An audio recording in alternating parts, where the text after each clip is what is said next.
December 2015, Dwight Ball hits the height of his political career, becoming the 13th person to lead the province.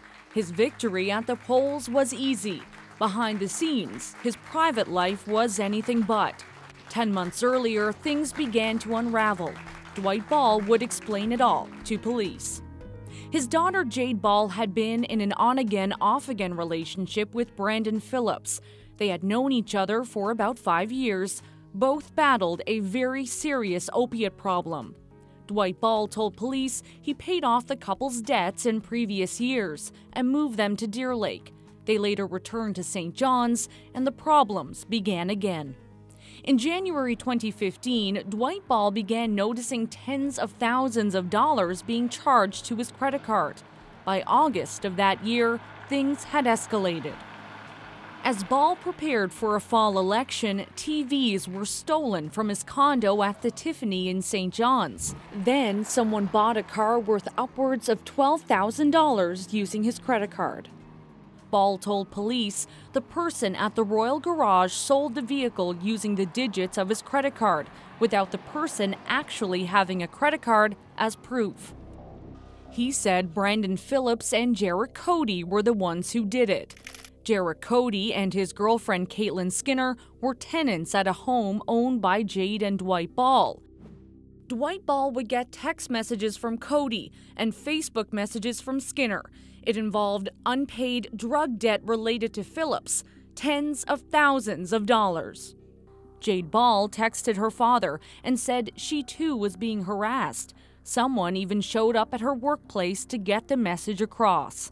Then, on October 2nd, the tires on her Audi were slashed while the car was parked outside the spa at the monastery. The next day, Brandon Phillips and his friends were drinking at Jade Ball's condo at the Sundara, a building owned by her father.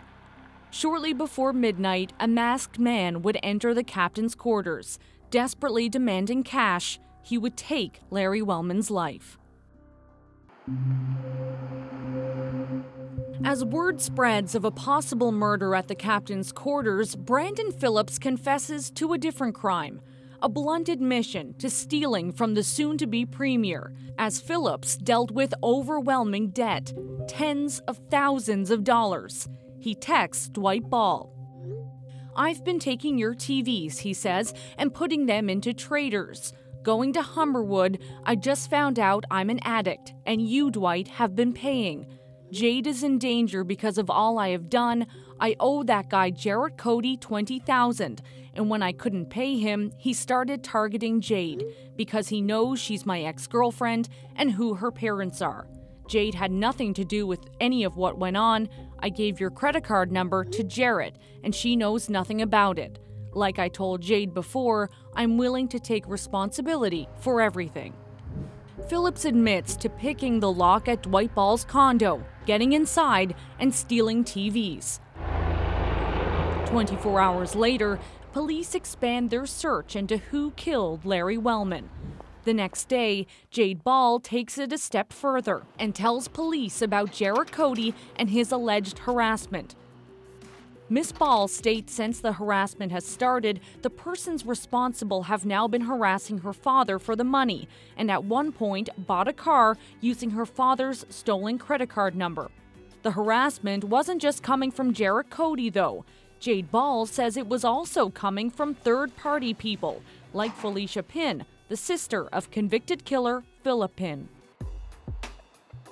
But Jade Ball decided against filing an official report. She said she'd speak with her father first. Her father, meanwhile, was dealing with another problem. The tires on his car were slashed, a window and headlight damaged. What Jade Ball and Brandon Phillips didn't know was that the RNC was keeping a close eye on both of them, following the couple as they drove from Phillips' mother's house on Kitty Vitty Road to Dwight Ball's condo at the Tiffany where Jade Ball had been living. Officers watched as cars came and went from the house on Kitty Vitty Road.